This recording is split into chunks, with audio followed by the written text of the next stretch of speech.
The owner of this black Labrador was shocked when her dog gave birth to a massive litter of puppies.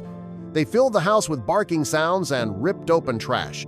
But it was worth it because they were so cute all except for two. After a couple of weeks, they started acting strange, and when the vet decided to take a closer look at them, he found out why. His discovery made him turn pale instantly. But before we start our story, smash the like button, make sure to subscribe and hit the notifications bell so you won't miss any new stories. When Allison, the owner of this black mother Labrador, discovered that her dog was pregnant, she was over the moon. All her family and friends loved her dog and wanted one just like her. So when Allison decided to get her best doggy friend pregnant, she hoped it would stick. And it did all right, because dog Rosie gave birth to a huge litter of 15 pups. They all seemed fine at first. They were naked, whining, and overwhelming in numbers. It took some adjustments, but I got the hang of it after a while. There were more pups than potential owners, but Allison knew these dogs would be popular. Well, except for two, maybe because after the pups were a couple of weeks old, she started noticing some strange behavior with them. They were far more aggressive and had demolished multiple pieces of furniture already. Shortly after this odd behavior started, Allison called the local vet to stop by. The pups were scheduled for their first flu shot anyway, so an appointment needed to be made eventually. Allison waited patiently in her living room for the doorbell to ring. When the vet walked into Allison's home, he started by congratulating her, but the vet noticed something even before Allison could respond and welcome the man further into her home. "These two pups seem odd," he said while walking past Allison. When the vet was entirely inside Allison's home, he saw all the pups running, barking, and playing together. They were just happy pups doing puppy things, but the two odd pups stayed away from the pack most of the time. They huddled together in the corner of the room and made aggressive noises to their siblings. "This has been going on for a while," Allison stated. "What's wrong with them?" The vet first gave all the other puppies their flu shot since they were more straightforward to handle. The procedure went by without any hiccups, so that would leave most of his time to deal with the odd ones out. The vet approached the two black pups, who were fully balled up at this point. He picked one up carefully, almost getting scratched in the process. His inspection started, but pretty soon the man was scratching his head in confusion. He looked at the pup's eyes, measured its teeth, and tried to get as much information from the animal as possible. The vet looked seriously frightened. His skin was visually pale, and his eyes seemed to have grown half in size. Allison heard the spooked vet talk to himself. Eventually, he said he needed to make a quick phone call. "Just a moment," was the last thing he said before walking into an adjoining room. Allison saw the vet move around behind the glass door. He talked frantically on the phone, making wild gestures with his hands. He started by asking Allison a question that would prove to be very important. "Do you recall how many pups your Labrador birthed during labor?" Allison found this an odd question but decided to play along. She answered with the number 15. "There were 15 baby dogs after she was done, but then the vet said that he counted 17 dogs today." This statement caused panic in the young woman's heart. She never thought to recount the number of pups she had. They were 15 at birth, so why count them again afterward? That number should have been the same.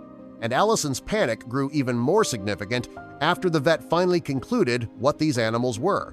These two black creatures are not dogs. In fact, they are very dangerous, so be very careful. Allison got angry in a hurry after that. This vet gave her confusion upon confusion, vagueness followed up by a warning but no answer on what she was dealing with. "Enough, man! Enough with the secrecy. Please, just tell me what these pups are. If they're not from Rosie's litter, what are they?" Allison pressed the man on a distinctive resolution. "How is this possible? These animals don't live around here. How can they have made it into my home?" The vet couldn't give her a factual answer, of course, since he wasn't there. But he made a calculated guess by saying they probably snuck in somewhere at night. They are excellent climbers, even at this age. And with their matching looks, you never noticed. The vet even knew where they came from. The vet explained that he just got off the phone with the local zoo director. His facility was the only park in the area known to hold a black panther. And won't you know it, they are missing their large black cat right now. The vet said this with a nervous smile because He also knew what this meant for Allison. He said that the panther escaped a few weeks ago. Apparently, the large cat predator dug underneath an old fence in its enclosure and snuck out somewhere at night. According to sources, the cat has been spotted in some fields on the outskirts of town. It was heading toward the forested hillside and hasn't been seen since, the vet stated. The zoo director informed the vet that the panther was pregnant at the moment of escaping, and apparently it gave birth close to your home. After pondering that scary thought for a while, something clicked with Allison. She remembered seeing something on the news about the giant cat's escape a couple of weeks ago.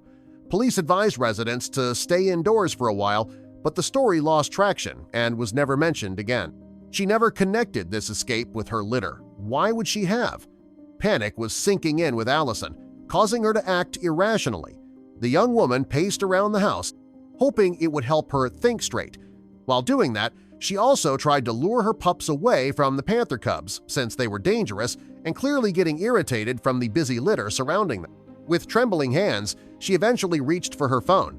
She dialed 911 and hoped the police could help her remove these wild animals from her house. But right before the phone rang for the first time, the hand of the veterinarian intervened. He took the device from Allison's hand and hung up. "What are you doing?" Allison shouted in response. But the vet wasn't about to apologize. He had a good reason for his interruption. "We don't want panic in the public eye, and police involvement would surely raise some eyebrows." "I have a better idea," he said. They had to secure a safe exit for these cubs, ensuring they returned to the zoo. But more importantly, they had to capture the mother panther without the press or civilians getting wind of it. "This has to be done quietly. Do you understand?" Allison nodded, indicating that she understood why he was so cautious. "So what do we do now?" The vet looked at the two cubs in the corner and started smiling. He said that tracking the mother down had to be the priority.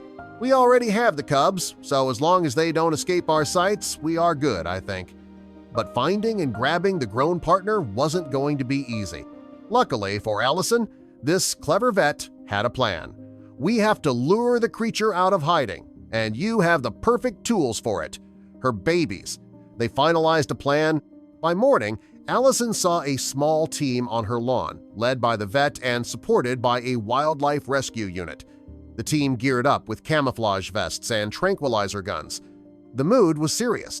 They reached the forest base camp. Inside, Allison watched their every move on monitors, thanks to the team's body cameras.